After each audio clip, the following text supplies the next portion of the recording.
Hello बच्चा party, welcome to the channel. तो आज हम लोग क्या करेंगे, हमारे सेकंड चैप्टर को। तो इस चैप्टर का जो लेवल है वो क्या हमारे पहले वाले चैप्टर से थोड़ा सा अप है, इसीलिए इस वीडियो को आपने क्या पूरा ध्यान से देखना है।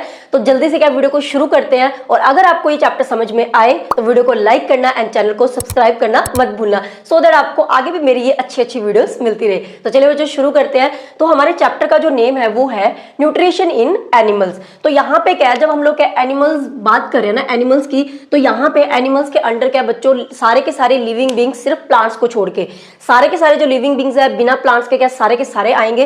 तो दैट मींस इसके अंडर क्या ह्यूमन बींग भी आएगा, यानी कि हम लोग आएंगे। बाकी के भी जितने भी एनिमल्स है उनकी बात हम लोग क्या यहाँ पे करेंगे। तो न्यूट्रिशन इन एनिमल्स की अगर बात करें तो हमने बच्चों क्या जो हमारा फर्स्ट चैप्टर था that is nutrition in plants, उसके अंदर हमने देखा था कि जो प्लांट्स है वो क्या करते हैं, अपना खाना खुद बनाते हैं। लेकिन जो एनिमल्स होते हैं वो क्या अपना खाना खुद नहीं बना सकते हैं। ये चीज मैंने वहां पे करी थी। तो इसीलिए क्या करते हैं, जो एनिमल्स है वो क्या करते हैं, हेटेरोट्रॉफिक मोड ऑफ न्यूट्रिशन का क्या करते हैं, यूज करते हैं। तो हेटेरोट्रॉफिक मोड ऑफ न्यूट्रिशन कौन सा था, वो वाला मोड ऑफ न्यूट्रिशन जिसके अंदर जो ऑर्गेनिजम्स है वो अपने खाने के लिए किसी दूसरे पे डिपेंड रहते हैं। तो यानी कि जो एनिमल्स होते हैं बच्चों वो क्या अपना खाने के लिए किसके ऊपर डिपेंड रहते हैं, प्लांट्स के ऊपर, क्योंकि प्लांट्स ही क्या है फोटोसिंथेसिस का प्रोसेस करके अपना जो खाना है वो क्या खुद बना सकते हैं। या फिर क्या होता है, ये जो एनिमल्स है वो क्या करते हैं, किसी दूसरे एनिमल्स के ऊपर डिपेंड करते हैं।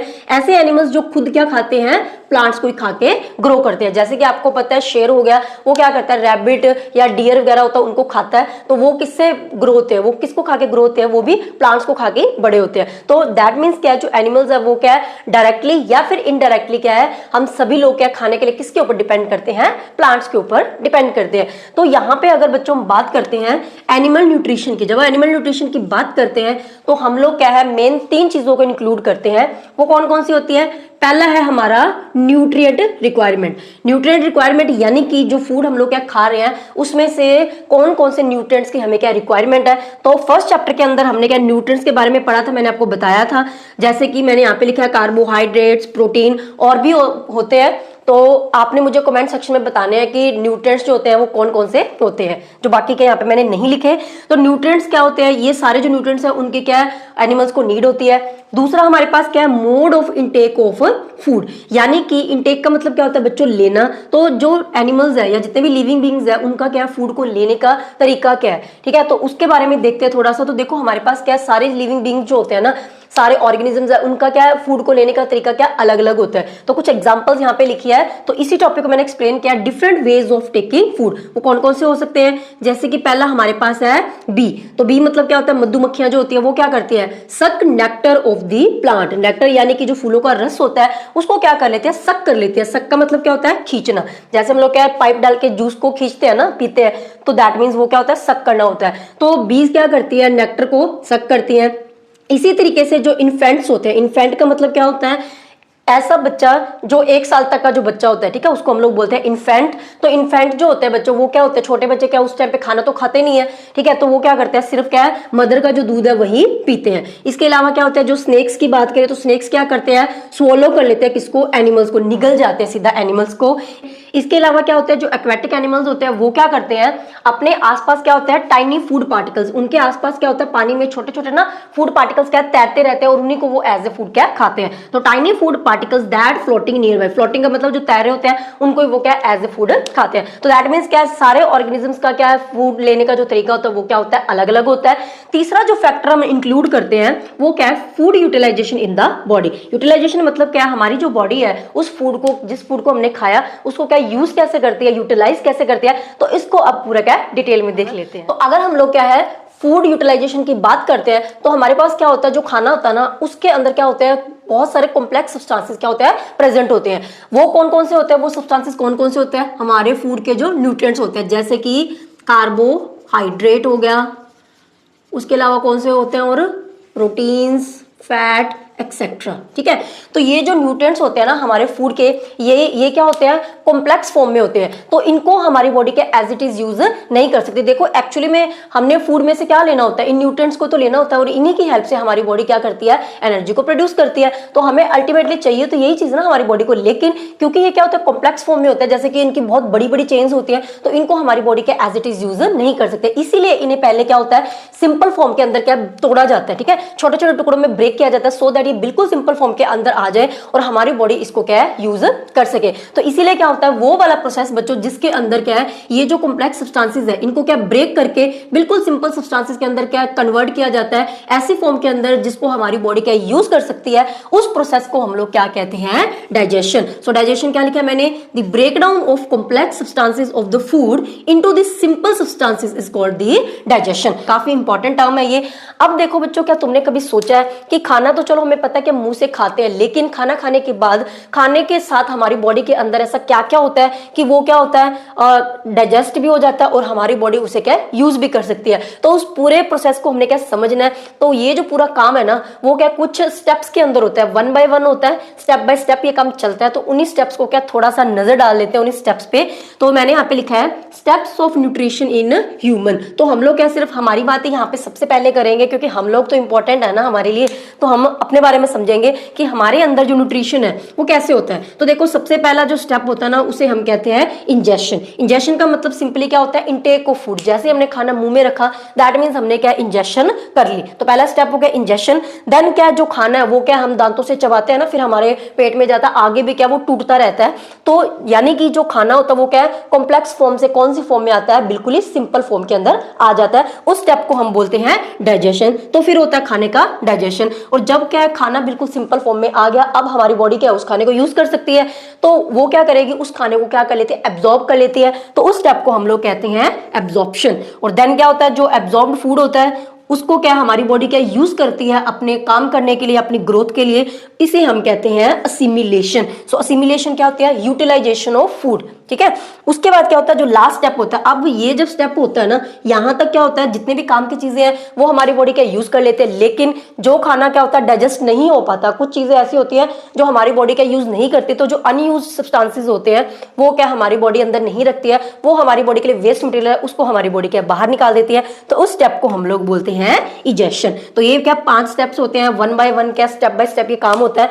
और इस तरीके से क्या हमारी बॉडी के अंदर जो पूरा खाना है वो क्या डाइजेस्ट होता है और यूज होता है। तो अब हमने क्या शॉर्ट में देखा, अभी हम लोग क्या पूरा डिटेल में इन स्टेप्स को क्या अच्छे से समझते हैं। तो अब क्या समझ लेते हैं डाइजेशन इन ह्यूमंस के बारे में। तो देखो बच्चों हमारी बॉडी के अंदर क्या ना हर काम करने के लिए क्या एक अलग से क्या एक सिस्टम बना हुआ है। तो डाइजेशन के लिए भी क्या एक पूरा हमारी बॉडी में डाइजेस्टिव सिस्टम प्रेजेंट है। तो ये जो डाइजेस्टिव सिस्टम है वो क्या करता है डाइजेशन का जो काम है वो क्या कंप्लीट करता है। तो डाइजेस्टिव सिस्टम के अंदर हमारे क्या 2 पार्ट्स आते हैं, इसको हम लोग क्या 2 पार्ट्स में डिवाइड कर सकते हैं।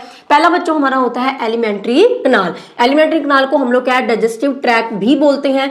तो एलिमेंट्री कनाल बच्चों क्या होता है वो वाला रास्ता होता है जहां से एक्चुअली में हमारा खाना क्या जाता है। जिन जिन जगह पे हमारा क्या खाना जाता है तो उन सारे रास्ते को मिला के उसी को हम लोग क्या बोलते हैं एलिमेंट्री कनाल। तो इसके अंदर क्या सारे वो वाली चीजें आएंगी जहां पे खाना एग्जैक्टली जाता है। तो पहले सबसे पहले आता है इसके अंदर बक्कल कैविटी। बक्कल कैविटी क्या होता है जब हम लोग क्या हमारा मुंह खोलते हैं तो हमारे मुंह के अंदर जितनी भी सारी खाली जगह है उसी को हम लोग बोलते हैं बक्कल कैविटी, यानी कि हमारा जो माउथ है। तो यहाँ पे मैंने क्या डायग्राम भी बनाया। तो सबसे पहले बच्चों हमें पता है कि हमारा खाना क्या मुंह में जाता है ना, तो इसीलिए क्या सबसे पहला पार्ट है इसका बक्कल कैविटी।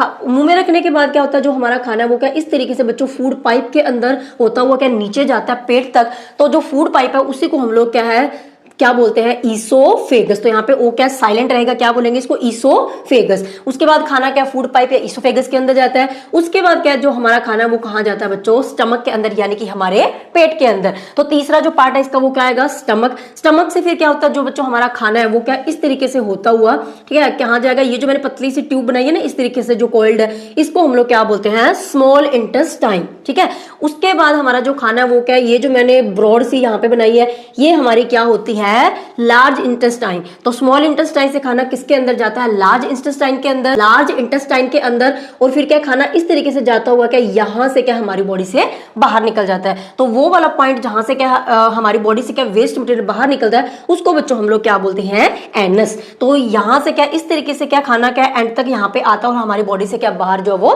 चला जाता है। तो ये सारे पार्ट्स क्या इसके अंडर आएंगे। दूसरा जो हमारा डाइजेस्टिव सिस्टम का पार्ट है उसको हम लोग क्या बोलते हैं एसोसिएटेड ग्लैंड्स। इसको अपना ऐसे भी बोल सकते हो हेल्पर्स भी इसको हम लोग क्या कह सकते हैं। क्यों कह सकते हैं हेल्पर्स, क्योंकि बच्चों एसोसिएटेड ग्लैंड्स का मतलब क्या है इसमें हमारे वो वाले सारे पार्ट्स आएंगे जिसमें क्या खाना एग्जैक्टली जाता नहीं है लेकिन वो क्या हेल्प कर रहे होते हैं एलिमिनेटरी कनाल की खाने को डाइजेस्ट करने के अंदर। ठीक है, तो इसीलिए इसको हम लोग क्या हेल्पर्स भी बोल सकते हैं। ये सिर्फ समझने के लिए मैंने बताया। तो अब देखो यहाँ पे क्या होता है, ग्लैंड, जहाँ पे भी वर्ड बच्चों आपको दिखाई देना, तो ग्लैंड का काम क्या होता है, ग्लैंड्स क्या करते हैं, किसी ना किसी फ्लूइड को, यानी कि कोई लिक्विड ही चीज होती है, उसको क्या करते हैं, कॉन्टिन्यूसली रिलीज करते रहते हैं। और वही जो लिक्विड है वो क्या खाने को डाइजेस्ट करने में, यानी कि खाने को छोटे छोटे टुकड़ों में क्या ब्रेक करने में क्या करता है, हेल्प करता है। तो इसीलिए मैंने यहाँ पे लिखा है एसोसिएटेड ग्लैंड के अंदर कौन कौन से पार्ट्स आते हैं। पहला होता है हमारा स्लाइवरी ग्लैंड्स, ठीक है। उसके बाद होता है लीवर, तो लीवर भी एक ग्लैंड है। पैनक्रियास भी क्या है, एक ग्लैंड है। तो जैसे कि मैंने यहाँ पे डायग्राम बनाई है, तो मैंने जो एसोसिएटेड ग्लैंड है ना उनको क्या ब्लू से रिप्रेजेंट किया है। तो अब देखो मैंने बताया था खाना क्या इस तरीके से होता है, ऐसे जा रहा तो यहाँ नहीं गया खाना, यहाँ भी नहीं गया, तो इसीलिए खाना इसके अंदर नहीं जाता, लेकिन ये फिर भी ये क्या हेल्प करेंगे खाने को डाइजेस्ट करने में, ठीक है। तो ये क्या करते हैं, ये सारे जो ग्लैंड्स है, तीनों ग्लैंड्स है, तो ये क्या करेंगे, रिलीज करते हैं डाइजेस्टिव जूसेस को, जो कि फर्दर क्या डाइजेशन के अंदर हेल्प करेंगे। तो अब बच्चों मैंने जैसे कि आपको बताया कि हमारा जो डाइजेशन जब होती है खाने की, तो उसका मतलब क्या है कि जो खाना है वो क्या कॉम्प्लेक्स फॉर्म से क्या बिल्कुल ही सिंपल फॉर्म के अंदर क्या कन्वर्ट हो जाता है, जिसको हमारी बॉडी क्या एब्जॉर्ब कर सकती है, यूटिलाइज कर सकती है। तो अब हमारे खाने के अंदर क्या है, मेनली जो हम लोग क्या 3 न्यूट्रिएंट्स को कंसीडर करके चलते हैं। एक है हमारा कार्बोहाइड्रेट, प्रोटीन्स और फैट्स। तो हमने क्या थोड़ा सा देख लेते हैं कि जो कार्बोहाइड्रेट्स है वो क्या है ब्रेक होने के बाद, मतलब जब हम कहेंगे कि हमारा कार्बोहाइड्रेट क्या डाइजेस्ट हो गया, कार्बोहाइड्रेट की डाइजेशन हो गया, तो इसका मतलब क्या है कि कार्बोहाइड्रेट टूटने के बाद, ब्रेकडाउन होने के बाद बच्चों किस फॉर्म के अंदर कन्वर्ट हो जाता है, शुगर के अंदर। तो शुगर जो है वो क्या है, कार्बोहाइड्रेट की बिल्कुल सिंपल फॉर्म है। तो शुगर को हमारी बॉडी क्या एब्जॉर्ब कर सकता है, लेकिन कार्बोहाइड्रेट को नहीं कर सकती थी। तो यहाँ पे इसकी क्या होगी, डाइजेशन। और यहाँ पे बच्चों कई बार क्या होता है, शुगर की बजाय ग्लूकोज भी लिखा हुआ आ जाता है। तो ग्लूकोज क्या शुगर की एक फॉर्म है। तो दोनों आप मान के चलो कि एक ही सेम ही चीज है, कंफ्यूज नहीं होना। दूसरा हमारे पास क्या प्रोटीन्स। तो प्रोटीन ब्रेकडाउन होने के बाद क्या है, कौन सी सिंपल फॉर्म के अंदर कन्वर्ट होता है, अमाइनो एसिड्स। क्योंकि प्रोटीन्स क्या होते हैं, अमाइनो एसिड्स की बहुत सारी लंबी चेन्स होती है। तो जब सारे अमाइनो एसिड्स के अलग अलग हो जाएंगे तो दैट मींस वो क्या सिंपल फॉर्म के अंदर कन्वर्ट हो गया। इसी तरीके से क्या जो फैट्स होते हैं वो क्या होता है, फैटी एसिड्स एंड ग्लिसरॉल के अंदर क्या है ब्रेकडाउन होते हैं। तो आपको ये तीनों चीजें बच्चा पता होनी चाहिए, क्योंकि क्या होता है कई बार हमारे एग्जाम में क्या इसमें से क्वेश्चन जो है ना पूछ लेते हैं। तो आपको क्या इस चीज को अच्छे से करना है, ठीक है। उसके बाद हम लोग क्या, जो मैंने अभी आपको सारे स्टेप्स बताए कि खाना क्या यहाँ से लेके ऐसे ऐसे क्या जाता है, तो इन पूरे स्टेप्स को क्या 1 बाय 1 पूरा डिटेल में करते हैं कि खाना क्या है यहाँ जब जाता है तो खाना कैसे कैसे क्या है डाइजेस्ट होता है। तो चलिए इसको कंप्लीट कर लेते हैं। तो पहला पार्ट जो हमारे एलिमेंटिक नाल का है वो कौन सा है, माउथ एंड बक्कल कैविटी। तो हमें पता है कि जो खाना है हमारी बॉडी के अंदर एंट्री कहां से करता है, माउथ से ही करता है। तो वही हमारा पहला स्टेप है, food is taken into the body through the mouth cavity. और इस स्टेप को बच्चों हम लोग क्या बोलते हैं, इंजेशन। जो मैंने आपको पहले भी बताया था, इंजेशन का मतलब खाने का हमारी बॉडी के अंदर आ जाना, यानी कि इनटेक ऑफ फूड, ठीक है। उसके बाद क्या होता है, हमें पता है कि जैसे खाना मुंह में गया, मुंह के अंदर क्या 2 मेन चीजें रहती हैं, एक है टीथ और दूसरी है टंग। तो टीथ क्या करते हैं, हमारा जो खाना है उसको हेल्प करते हैं in chewing and grinding the food, यानी कि जो खाना उसको चबाने में, उसको चबा के हम लोग क्या छोटे छोटे टुकड़ों के अंदर क्या तोड़ लेते हैं ना फर्दर, तो उसके अंदर हेल्प करते हैं हमारे टीथ। देन हमारी होती है टंग। टंग क्या करती है, हेल्प करती है mixing food with the saliva. अब जो स्लाइवा क्या होता है, स्लाइवा क्या होता है, लार। जब भी हम लोग क्या अपने कोई फेवरेट चीज को देखते देखते हमारे मुंह में पानी आ जाता है ना, तो वो जो पानी आता है वो क्या होता है, हमारा स्लाइवा ही होता है, ठीक है। तो हमारा जो जीभ है वो क्या करती है, जीभ की हेल्प से हम लोग क्या करते हैं, जो मुंह के अंदर जो खाना था उसको उथल पुथल कर सकते हैं। तो इस तरीके से क्या जो हमारा फूड है वो स्लाइवा के साथ क्या हो जाता है, मिक्स हो जाता है। और ये मिक्स होना बहुत जरूरी है। अगर ये नहीं होगा तो हमारा जो खाना है ना वो कभी भी क्या वेट नहीं हो सकता, गीला नहीं हो सकता। अगर गीला नहीं होगा तो हम लोग क्या खाने को आगे निगल भी नहीं सकते। तो ये बहुत जरूरी है। खाना क्या वेट होता है तो इजीली हम लोग उसको क्या निगल सकते हैं, ठीक है। तो उसके बाद क्या बच्चों, ये तो होगी 2 मेन चीजें जो अपना अपना काम करते हैं। उसके बाद क्या है, जो हमारा माउथ है, माउथ के अंदर मैंने आपको बताया था कि कौन सा ग्लैंड प्रेजेंट होता है, स्लाइवरी ग्लैंड्स। जैसे कि मैंने आपको बताया था एसोसिएटेड ग्लैंड्स, डाइजेस्टिव सिस्टम के 2 पार्ट है। तो एसोसिएटेड ग्लैंड्स यानी कि जो हेल्पर्स होते हैं उनमें से सबसे पहला कौन सा था, स्लाइवरी ग्लैंड्स। तो ये क्या कहां प्रेजेंट होते हैं, हमारे माउथ के अंदर प्रेजेंट होते हैं, ठीक है। तो ये क्या करेगा, जो स्लाइवरी ग्लैंड्स है, अब ग्लैंड का काम क्या होता है, किसी ना किसी लिक्विड को रिलीज करना। तो ये जो डाइजेस्टिव जूस को रिलीज करते हैं उसको क्या कहते हैं, स्लाइवा, ठीक है। तो स्लाइवरी ग्लैंड्स क्या करते हैं, स्लाइवा को रिलीज करते हैं। अब यही जो स्लाइवा वो क्या करेगा, जो फूड है उसको क्या डाइजेस्ट करने में फर्दर हेल्प करेगा, ठीक है। तो उसके बाद क्या होता है, और ये करता किसको, अब देखो हमारे फूड के अंदर क्या होते हैं, जो कंपोनेंट्स है या न्यूट्रिएंट्स है, जैसे कि कार्बोहाइड्रेट्स, प्रोटीन्स, फैट्स एक्सेट्रा। तो उसमें से क्या होता है, जो कार्बोहाइड्रेट्स होते हैं, कार्बोहाइड्रेट्स को क्या स्टार्च भी बोल देते हैं।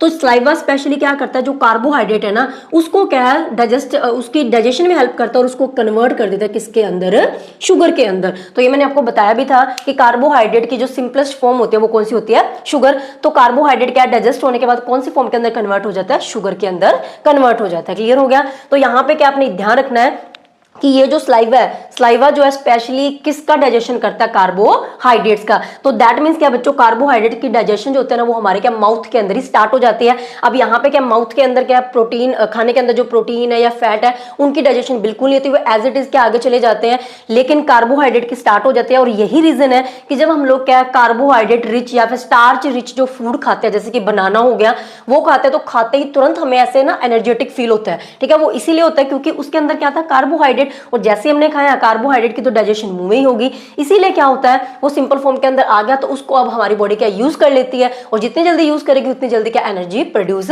हो जाएगी। चलिए ठीक है, तो चलिए अब हम लोग क्या दूसरे स्टेप की तरफ मूव ऑन करते हैं। तो बच्चों आगे बढ़ने से पहले एक छोटा सा टॉपिक रह गया हमारा, वो कौन सा है कि जो टीथ और टंग है ना उसकी क्या हमारी बुक के अंदर क्या डायग्राम भी दी गई है, तो थोड़ा सा और डिटेल में इसको कर लेते हैं। सबसे पहले बात करते हैं टीथ की। तो देखो टीथ जो होते हैं ना, हमें पता है कि हमारे मुंह के अंदर क्या मोस्टली क्या होता है, 32 टीथ का एक सेट होता है, राइट। तो इसमें क्या होता है, जो सारे टीथ होते हैं हमें पता है कि बच्चों एक जैसे नहीं होते, सबकी शेप एक जैसी नहीं होती, सबके काम भी अलग अलग होते हैं और शेप भी अलग अलग होती है। तो थोड़ा सा नजर डाल लेते हैं। तो यहाँ पे क्या होता है बच्चों, ये वाले जो हमारे टीथ होते हैं ना, ये वाले जो बीच में जो 4 टीथ है जो कि क्या होते हैं थोड़े से शार्प होते हैं, ठीक है। हमारे बीच वाले जो होते हैं वो क्या तिखे होते हैं, तो उनका काम क्या होता है, उनका काम होता है चीजों को काटने के लिए और कट करने के लिए, यानी कि बाइटिंग एंड कटिंग। जैसे कि अगर हमने एप्पल खाना है तो एप्पल खाते हैं तो कैसे करते हैं, ऐसे करते हैं ना, तो वो बाइट करने के लिए हम लोग यूज करते हैं। उस टाइम पे हमारे जो कौन से टीथ यूज होते हैं, ये वाले, तो इनको हम लोग क्या कहते हैं, इंसीजर्स। तो ये क्या होते हैं, 4 ऊपर होते हैं, 4 ही क्या नीचे वाले में होते हैं, तो टोटल कितने हो गए 8। उसके अलावा क्या होते हैं, कैनाइन। तो कैनाइंस क्या होते हैं, कैनाइंस क्या होते हैं, इसके साथ वाला ये वाला और ये वाला है, तो इसको हम लोग क्या बोलते हैं, कैनाइन। तो 2 ऊपर होते हैं 2 नीचे है, तो टोटल कितने होंगे 4। और इनका काम क्या होता है, चीजों को फाड़ने के लिए, टीयरिंग करने के लिए। जब हमने क्या किसी चीज को फाड़ना होता है, जैसे कि हम जब गन्ना खाते हैं तो ऐसे करके ऐसे छीलते हैं ना, तो तब हम लोग क्या इस चीज, ये वाले जो हमारे दांत है उसका क्या करते हैं,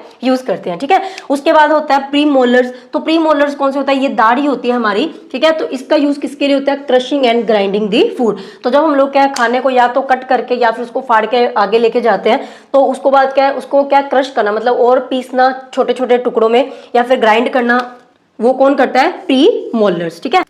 उसके बाद हमारे पास क्या है, मोलर्स। तो मोलर्स भी क्या करते हैं, चूइंग एंड ग्राइंडिंग के अंदर क्या है, हेल्प करते हैं। फर्दर क्या खाने को क्या पीसने के अंदर क्या ये हेल्प करते हैं। तो ये था हमारे क्या टीथ के कुछ टाइप्स, कई बार आपसे पूछ लेते हैं तो आपको क्या पता होना चाहिए। तो यहाँ पे क्या जो प्री मोलर्स है वो भी क्या होते हैं, 18 नंबर्स होते हैं। तो यहाँ पे क्या इसके ये वाली जो है ना हमारी, ये वाली और ये वाली, ठीक है, ये क्या प्री मोलर्स है, तो ये दोनों होगी, और नीचे भी 4 होगी, ऊपर भी 4 है, टोटल कितने हो गए 8। उसके बाद क्या ये वाले 3 और इधर, और ये वाले 3 इधर, तो इस ये वाले हमारे कौन से होते हैं, मोलर्स, ठीक है। तो उसके बाद हमारे पास क्या है, टंग। तो देखो टंग जो होते हैं ना वो एक और इंपॉर्टेंट काम में हमें हेल्प करते हैं, वो क्या चीजों को टेस्ट करने में। जितने भी ये टेस्ट होते हैं, जैसे कि खट्टा हो गया, मीठा, नमकीन या फिर कड़वापन किसी भी चीज का, ये सारे टेस्ट हमें क्या सिर्फ और सिर्फ टंग की हेल्प से ही फील होते हैं। क्योंकि हमारी जो टंग होती है, जो जीभ होती है, उसके ऊपर बच्चों क्या बने होते हैं, टेस्ट बड्स बने होते हैं। तो ये जो अलग अलग एरिया जो हमें क्या टेस्ट के बारे में बताते हैं, उसे हम क्या कहते हैं, टेस्ट बड्स, ठीक है। तो जैसे कि मैंने यहाँ पे बनाया भी है, तो टंग का ये वाला जो हिस्सा होता है वो हमें क्या स्वीट चीजों के, स्वीट के बारे में, मतलब कि मीठेपन के बारे में बताता है, टेस्ट के बारे में। और आगे जो है वो हमें क्या किसी चीज के जो सॉल्टी टेस्ट है उसके बारे में बताता है। उसके बाद क्या जो खट्टा टेस्ट है वो हमें क्या यहाँ से पता चलता है। उसके बाद जो किसी भी चीज का कड़वापन है, यानी कि बिटरनेस उसकी जो है वो हमें क्या बिल्कुल जब फूड हमारा यहाँ पे पहुंचता है ना तब हमें पता चलता है। इसीलिए कड़वे जो चीजें होते हैं उनके बारे में हमें थोड़ा सा लेट फील होता है, क्योंकि उसका जो टेस्ट बड़ा वो टंग के क्या बिल्कुल एंड में प्रेजेंट होता है, ठीक है। तो अब हम लोग क्या एलिमिनेटरी कैनाल का जो हमारा सेकंड पार्ट है उसको क्या डिस्कस कर लेते हैं। सेकंड पार्ट हमारे पास क्या है, ईसोफेगस, यानी कि फूड पाइप। तो मुंह से जो हमारा खाना है वो कहां जाएगा, ईसोफेगस के अंदर, ठीक है। तो the swallowed food passes into the oesophagus, वो क्या ईसोफेगस के अंदर आ जाएगा। एंड ईसोफेगस के अंदर बच्चों फूड पाइप से खाना जो है वो क्या मुंह से स्टमक तक जाता है, और बीच में ईसोफेगस है, ठीक है। तो ईसोफेगस में खाना नीचे मूव कैसे करता है, उसके ऊपर जो फोर्स लगती है या जो उसको पुश कौन कर रहा होता है, जो हमारी ईसोफेगस यानी कि फूड पाइप की जो वॉल्स होती है ना वो उसको क्या करते हैं, पुश करते हैं। तो food is pushed down by the movement of walls of the food pipe. तो इस तरीके से खाना क्या माउथ से स्टमक तक क्या पहुंचता है थ्रू द ईसोफेगस, ठीक है। उसके बाद हमारे पास क्या होता है, तीसरा जो पार्ट है वो हमारा क्या है, स्टमक, ठीक है। तो स्टमक जो होता है वो बच्चों क्या होता है, जे शेप्ड होता है, जैसे कि मैंने आपको पीछे डायग्राम में बनाया था, ठीक है। इस तरीके से ये फूड पाइप थी, तो यहाँ पे मैंने बताया, तो ये क्या स्टमक था ना हमारा, तो ये देखो इस तरीके से ना जे शेप्ड होता है। अगर हम जे को थोड़ा सा टेढ़ा कर दें तो इसलिए हमने लिखा है कि ये क्या होता है, जे शेप्ड होता है, थिक वॉल्ड बैग, ठीक है। इसकी जो वॉल्स होती है वो क्या काफी थिक होती है, and it is the widest part of the elementary कनाल। तो ये वाइडेस्ट पार्ट होता है, जितने भी हमारे एलिमेंट्री कनाल के जितने भी पार्ट्स हैं उसमें से सबसे वाइडेस्ट पार्ट स्टमक ही होता है। और स्टमक की खासियत ये भी है कि ये थोड़ा सा एक्सपेंड भी कर सकता है, इसलिए हम कभी ज्यादा खा लेते हैं तो हमें लगता है ना कि पेट बाहर आ गया, तो इस तरीके से क्या थोड़ा सा फ्लेक्सिबल होता है। ठीक है, तो ये क्या करता है, it receives food from the oesophagus. तो ईसोफेगस से जो खाना आता है वो उसको क्या रिसीव करता है। अब देखो हमारे पास क्या जो स्टमक है ना उसके अंदर क्या तीन मेन चीजें रहती हैं, वो कौन कौन सी है। एक तो उसके अंदर रिलीज होता है कौन सा, डाइजेस्टिव जूस। और डाइजेस्टिव जूस का मैंने बताया था काम क्या होता है, जो फूड है उसको क्या डाइजेस्ट करने का, और उसमें से ये किसको डाइजेस्ट करने में हेल्प करता है, प्रोटीन को। तो माउथ के अंदर किसकी हुई थी, कार्बोहाइड्रेट की डाइजेशन शुरू हुई थी, यहाँ पे किसकी होती है, प्रोटीन की। तो प्रोटीन जो है ना वो क्या है टूटेगा, और टूटने के बाद वो क्या है अपनी सिंपल फॉर्म यानी कि जो अमाइनो एसिड्स है उसके अंदर क्या हो जाएगा, कन्वर्ट होना शुरू हो जाएगा। ठीक है, अब इसके बाद क्या होता है, यहाँ पे ना हमारे स्टमक के अंदर बच्चों क्या होता है, जो स्टमक है ना उसके अंदर क्या HCl भी रिलीज होता है। HCl यानी कि हाइड्रोक्लोरिक एसिड, और हमें पता है ये क्या होता है, एक बहुत ही ज्यादा स्ट्रॉन्ग एसिड होता है। तो ये नेचुरली क्या हमारा स्टमक के अंदर क्या रिलीज होता है। तो इसके दो काम रहते हैं, एक तो ये क्या करता है, ये वाला जो डाइजेस्टिव जूस है ना जिसने क्या करना है, इस प्रोटीन को डाइजेस्ट करना है, तो डाइजेस्टिव जूस को इस काम को करने में ये क्या करता है, हेल्प करता है। यानी कि एक ऐसा मीडियम तैयार करता है जिसकी वजह से जो डाइजेस्टिव जूस है ना वो अपना काम और भी अच्छे से कर सकता है। तो एक तो ये हेल्प करेगा डाइजेस्टिव जूस की टू एक्ट, और दूसरा क्या होता है, अगर हमारा खाना जो हम खाते हैं, देखो गंदे हाथों से हम लोग क्या कभी कभार खाना खा लेते हैं, ठीक है, तो उसके अंदर क्या अगर कोई बैक्टीरिया वगैरह चला गया तो वो हमारी बॉडी के अंदर एंटर हो जाता है, तो उसको मारने का काम भी कौन करेगा, हमारा HCl। ठीक है, तो इसके दो मेन काम रहते हैं। अब देखो बच्चों, जैसे कि मान लो मैंने यहाँ पे ये स्टमक बनाया ही है, तो यहाँ पे क्या स्टमक में क्या रिलीज हो रहा है, HCl है। तो हमें पता है HCl एक स्ट्रॉन्ग एसिड है, तो अगर HCl ये वाला जो एसिड है अगर हमारी जो स्टमक की जो वॉल्स है यानी कि उसकी जो दीवार है अगर उसके कॉन्टेक्ट में आएगा, फिर तो हमारी जो पेट की दीवार है वो भी जल जाएगी ना, तो फिर तो हमारा पेट ही खत्म हो जाएगा। ठीक है, तो ऐसा नहीं होता है। इसको बचाने के लिए क्या होता है, यहाँ पे एक चीज होती है जिसको हम लोग क्या कहते हैं, म्यूकस। क्या कहते हैं, म्यूकस। म्यूकस का काम बच्चों क्या होता है, ये जैसे कि मान लो ये हमारा क्या स्टमक है, तो ये जो स्टमक की वॉल है ना इसके बीच में क्या होता है, यहाँ पे ये क्या होता है, म्यूकस होता है जो मैंने बनाया। तो म्यूकस क्या करता है, यहाँ पे ये जो HCl है ना उसको क्या है हमारी स्टमक की वॉल्स तक पहुंचने में क्या है रोकता है, बीच में एक बैरियर बन जाता है। ठीक है, तो यहाँ पे क्या स्टमक की वॉल्स है, बीच में आ गया म्यूकस, और यहाँ पे क्या होता है हमारा HCl। तो HCl क्या है, स्टमक की वॉल्स तक नहीं पहुंच सकता, किसकी प्रेजेंस की वजह से, म्यूकस की वजह से। ठीक है, तो दैट मींस ये क्या कर रहा है, protect lining of the stomach, यानी कि वॉल्स जो होते हैं ना स्टमक की उसको प्रोटेक्ट करता है, किससे, HCl एसिड से। इतना क्लियर हो गया। ठीक है, तो ये था हमारा सेकंड स्टेप।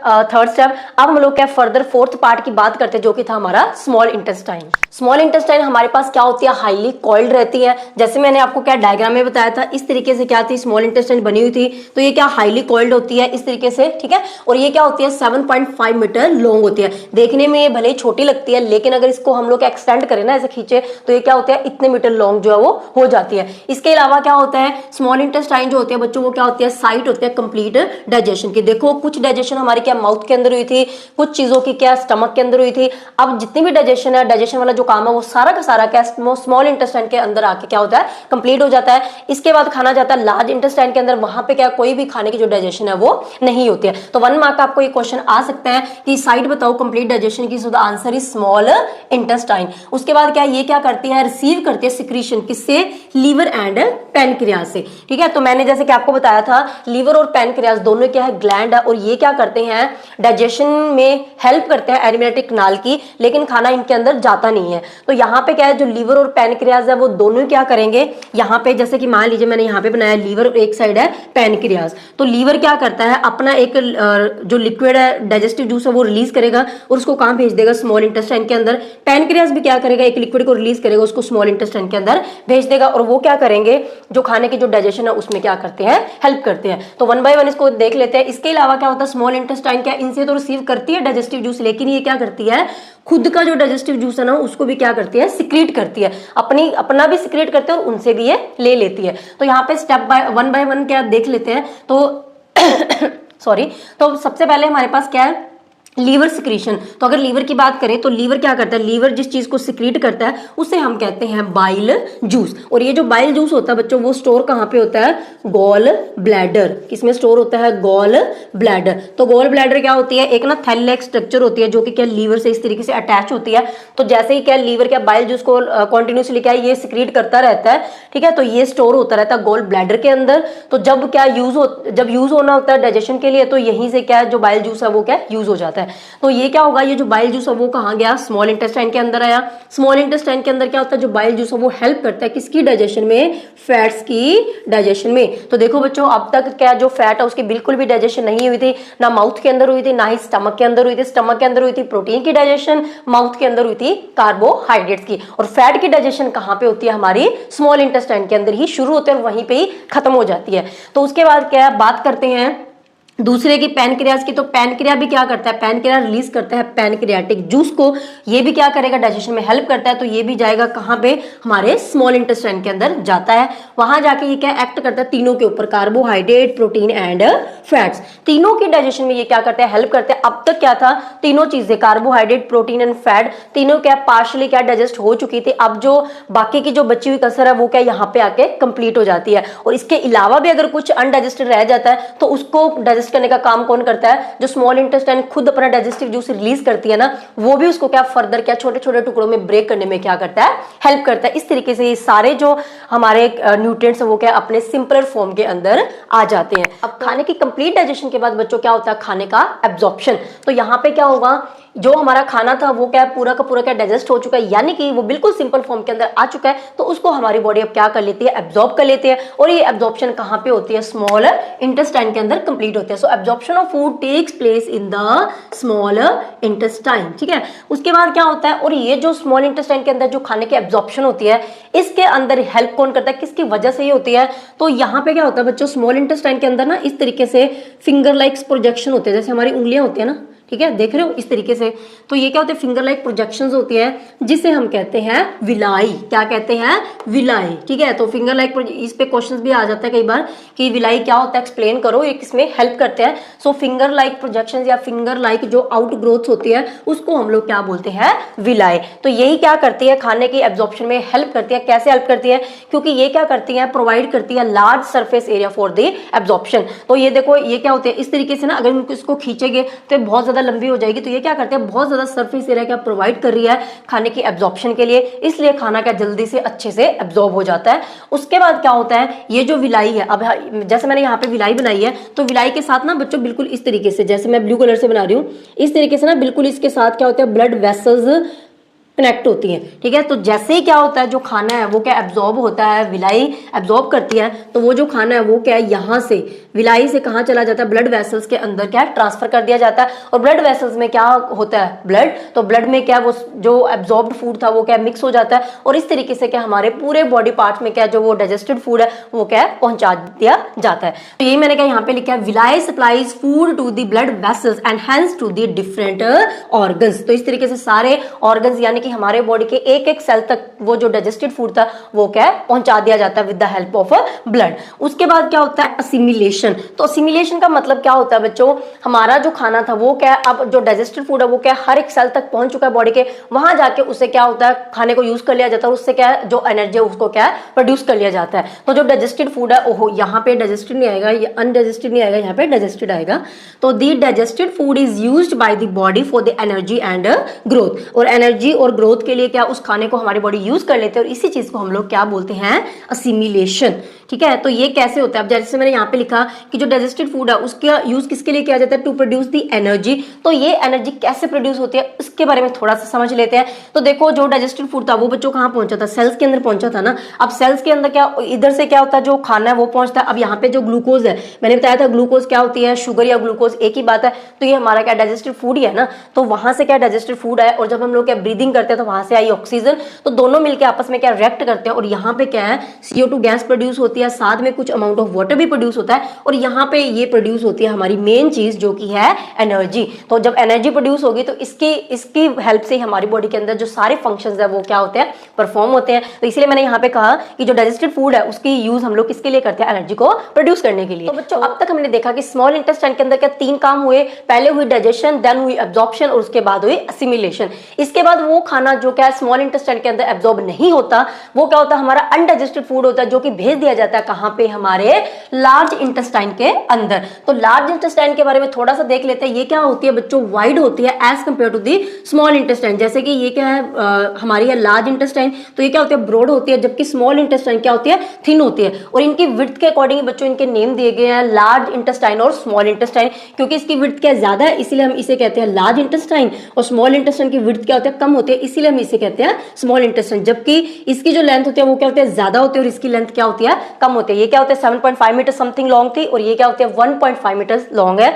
उसके अलावा क्या होता है, जो अनडाइजेस्टेड फूड है उसमें से क्या होता है, जैसे अनडाइजेस्टेड फूड हमारा क्या है लार्ज इंटेस्टाइन के अंदर आता है, अभी भी हमारी बॉडी चाहती है कि कोई भी चीज वेस्ट ना जाए, तो अभी भी उसमें क्या है, जो पानी है या कुछ सॉल्ट है ना, उसको हमारी बॉडी क्या है फिर से एब्जॉर्ब कर लेती है, और वो एब्जॉर्प्शन होती है कहां पे, लार्ज इंटेस्टाइन के अंदर। तो यहाँ पे क्या होगा, absorbs water and salts from the undigested food, उसमें से दोनों चीजें क्या एब्जॉर्ब कर ली जाती है। देन क्या होता है, जो रिमेनिंग वेस्ट है वो क्या होता है, स्टोर्ड होता है कहां पे, रेक्टम के अंदर। तो रेक्टम भी क्या है, एक मान के चलो कि एक इस तरीके की चीज है, थैली लाइक स्ट्रक्चर ही है, जहां पे क्या होता है, जो हमारा सॉलिड वेस्ट है ना वो क्या होता है, स्टोर होता है। और जब रेक्टम पूरा भर जाता है तभी हम लोग हमारी बॉडी से जो वेस्ट मटेरियल है वो क्या है, बाहर निकालता है, यानी कि हमें प्रेशर फील होता है। ठीक है, तो यहाँ पे क्या है, वो क्या स्टोर होता है किसके अंदर, रेक्टम के अंदर, इन द फॉर्म ऑफ, किसकी फॉर्म में, सेमी सॉलिड फिसिस। अब फिसिस क्या होता है, फिसिस बच्चों क्या होता है, सेमी सॉलिड मटेरियल जिसको कह सकते हैं, यानी कि वो चीज जो हम सुबह सुबह जाके एक्सक्रीट करके आते हैं हमारी बॉडी से, वो क्या होता है, फिसिस ही होता है। ठीक है, देन हमारे पास क्या होता है, ये जो सेमी सॉलिड वेस्ट था ये क्या हमारी बॉडी से रिमूव कर दिया जाता है फ्रॉम दी एनस, और इस स्टेप को हम लोग बच्चों क्या बोलते हैं, इजेक्शन। जो मैंने आपको पहले भी बताया था, इसको हम लोग क्या बोलते हैं, इजेक्शन। तो एनस के थ्रू क्या होता है, हमारी बॉडी से जो वेस्ट है वो एग्जैक्टली क्या बाहर आता है, and that is called ejection. Okay, तो ये था पूरा complete topic digestion in humans के बारे में। अब हम लोग क्या थोड़ा सा और एनिमल्स के बारे में देख लेते हैं कि उनके अंदर जो डाइजेशन है उसका प्रोसेस क्या रहता है। तो देखो, जो ग्रास ईटिंग एनिमल्स है ना, इनकी एक खासियत है कि इनका जो स्टमक है ना वो हमारे जैसा नहीं होता सिंगली, इनके स्टमक के अंदर क्या पार्टीशन बनी होती है। ठीक है, तो इसलिए क्या होता है, जैसे ये क्या करते हैं, ग्रास को खाते हैं ना, वो जो ग्रास है बच्चों वो कहाँ स्टोर हो जाता है, इनका स्टमक के एक पार्ट के अंदर स्टोर हो जाता है, जिसको हम लोग बोलते हैं र्यूमन। सो र्यूमन क्या है, स्टमक का ही एक हिस्सा है, उसके अंदर जाके स्टोर हो जाता है। वहां पहुंचने के बाद जो खाना है वो क्या हो जाता है, पार्शली डाइजेस्टेड, यानी कि थोड़ा बहुत डाइजेस्ट हो जाता है लेकिन कंप्लीटली डाइजेस्ट नहीं होता। इस पार्शली डाइजेस्टेड फूड को हम लोग क्या बोलते हैं, कड, CUD, कड, काफी इंपॉर्टेंट टर्म है। तो फिर क्या होता है, जो ये कड है वो क्या होता है, वापस आता है माउथ में उनके। जब आपने ना ये देखा भी होगा कि जो हमारे एनिमल्स होते हैं, जैसे कि काऊ होगी, बफेलो होगी, वो क्या होता है, खाना खाने के बाद वो क्या करते हैं, अपने मुंह को ना हिलाती रहती है। ठीक है, उसको हम कहते हैं जुगाली करना अपनी लैंग्वेज में।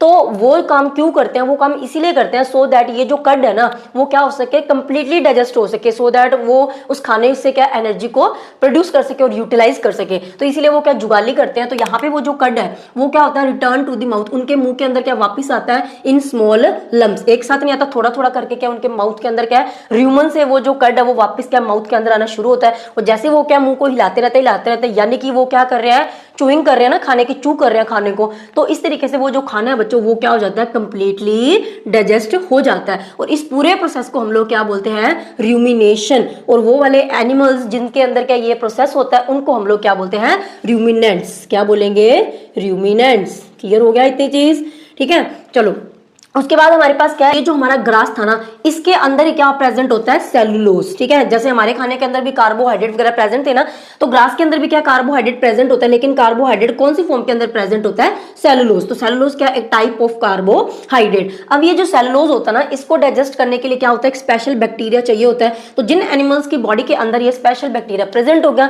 जो सेलुलोज को क्या डाइजेस्ट कर सकता है, वही एनिमल्स क्या ग्रास को क्या पचा सकते हैं खाने के बाद। तो इसीलिए तो हम लोग क्या ग्रास खा ले तो हम लोग उसको डाइजेस्ट नहीं कर पाएंगे, क्योंकि बच्चों हमारी बॉडी के अंदर क्या सेलुलोज को जो डाइजेस्ट करने वाला बैक्टीरिया वो प्रेजेंट ही नहीं है। लेकिन एनिमल्स के अंदर होता है, काऊ के अंदर, बफेलो के अंदर, उनके अंदर होता है, इसीलिए वो ग्रास को खाते हैं, उनको क्या कर लेते हैं, डाइजेस्ट कर लेते हैं। तो यहाँ पे क्या होता है, ये जो बैक्टीरिया होता है ना, ये क्या होता है अलग अलग एनिमल्स में ना अलग अलग जगह पे प्रेजेंट होता है। जैसे कि मैंने यहाँ पे लिखा है, ये जो बैक्टीरिया है कुछ एनिमल जैसे कि काऊ होगी, कैटल, डियर, इनके अंदर कहाँ पे प्रेजेंट होता है, स्टमक एक पार्ट के अंदर जिसको हमने बोला था र्यूमन, उसके अंदर ये जो बैक्टीरिया वो प्रेजेंट होता है और डाइजेशन में हेल्प करता है सेलुलोज की।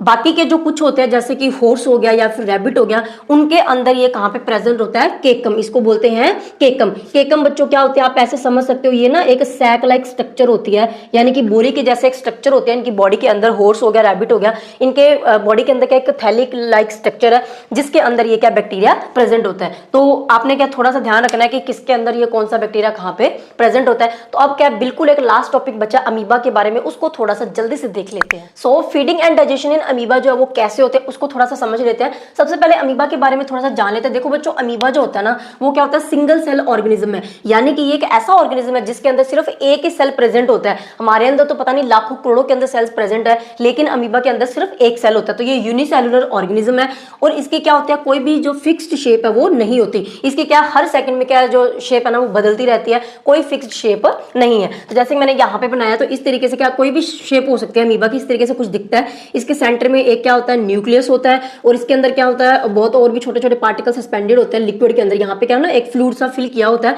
उस फ्लूइड को हम लोग क्या बोलते हैं, साइटोप्लाज्म। ठीक है, उसके बाद क्या होता है बच्चों, जैसे क्या ये जो अमीबा है ये अपना खाना, पहली बात इसका खाना कौन होता है, बहुत ही छोटे छोटे माइक्रोस्कोपिक पार्टिकल्स। ये खुद ही बहुत छोटा है, इसको हम नेक्ड आई से नहीं देख सकते और ये अपने से भी छोटे, बिल्कुल छोटे छोटे माइक्रोस्कोपिक पार्टिकल्स को क्या है फूड की तरह यूज करता है और उन्हीं को खाता है। तो मान लीजिए इसके सामने ये फूड अपना लेता कैसे है, मान लो इसको यहाँ पे क्या फूड दिखाई दिया, दूसरे कलर का मार्कर ले लेते हैं। तो मान लो बच्चों इसको क्या यहाँ पे एक छोटा सा माइक्रोस्कोपिक पार्टिकल दिखाई दिया, अब इसने इसको खाना है तो ये क्या करेगा, ये पता क्या करता है, इसकी तरफ ना बढ़ना शुरू होता है। तो जैसे ही इसकी तरफ बढ़ेगा तो इसकी जो शेप होती है ना वो कॉन्टिन्यूसली क्या होती रहती है, चेंज होती रहती है। तो कुछ इस तरीके से ना इसकी शेप क्या हो जाएगी, चेंज हो जाएगी इस तरीके से। तो अब देखो देखने में ना धीरे धीरे करते करते इसकी क्या कुछ इस तरीके से ना ये अपने क्या करता है पैर या फिर हम कह सकते हैं हाथ लाइक स्ट्रक्चर्स बना लेते हैं। ठीक है, जैसे हम क्या करते हैं अपने हाथों से किसी चीज को एनगल्फ करते हैं, उस तरीके से ये क्या करता है जो फूड है ना उसको कैप्चर करने की कोशिश करता है। तो उस टाइम पे क्या होता है, इस तरीके से ये जो पैर से लग रहे हैं ना, देखने में पैर टाइप लग रहे हैं लेकिन ये होते नहीं है, इसको बच्चों हम लोग क्या बोलते हैं, सूडोपोडिया। क्या बोलते हैं, सूडोपोडिया। सूडोपोडिया या फिर इसको हम लोग क्या कह सकते हैं, फॉल्स फीट, यानी कि जो झूठे पैर है, रियल में नहीं है, ये सिर्फ एक टाइम के लिए जब ये खाना खा रहा है तब ऐसे लगता है कि इसके पैर है लेकिन इसके कोई पैर कोई हाथ नहीं है। तो फिर क्या होगा, ये धीरे धीरे क्या बढ़ते बढ़ते क्या होगा, यहाँ से ये क्या होता है मर्ज हो जाता है और इस तरीके से ये जो खाना है ये क्या है अपने अंदर ले लेता है। अब ये खाना इसकी बॉडी के अंदर आ चुका है, तो ये जो खाना सबसे पहले कहाँ स्टोर होता है, फूड वैक्यूल के अंदर। तो ये जो चीज है वो क्या है हमारी बच्चों, फूड वैक्यूल। फूड वैक्यूल आप सोच सकते हो थैली लाइक स्ट्रक्चर ही होती है जो जिसके अंदर क्या है खाना जो है एक टाइम के लिए स्टोर होता है और उसी के अंदर खाने की क्या होती है, डाइजेशन होती है। तो फूड वैक्यूल के अंदर क्या होगा, जो फूड वैक्यूल के अंदर क्या डाइजेस्टिव जूस क्या रिलीज होता है और वो इस जो माइक्रोस्कोपिक पार्टिकल्स को क्या बिल्कुल छोटे छोटे टुकड़ों में तोड़ देगा, यानी कि इसकी डाइजेशन हो जाएगी और उसके बाद क्या है इसकी एब्जॉर्प्शन होने के बाद इसको यूटिलाइज कर लिया जाएगा और इस तरीके से अमीबा के अंदर क्या होती है, डाइजेशन होता है। तो कुछ स्टेप्स मैंने यहाँ पे लिखे हैं, जैसे कि पहले खाना कहाँ गया, कैप्चर्ड बाय दी सूडोपोडिया। तो सूडोपोडिया इसको क्या करता है, सूडोपोडिया के हेल्प से अमीबा खाने को कैप्चर करता है। देन खाना जो है वो कहाँ जाता है, food in the food vacuole. तो जो खाना वो कहाँ चला गया, फूड वैक्यूल के अंदर चला गया। अब फूड वैक्यूल से निकलेगा डाइजेस्टिव जूस और वो क्या करेगा, उस खाने को डाइजेस्ट कर देगा।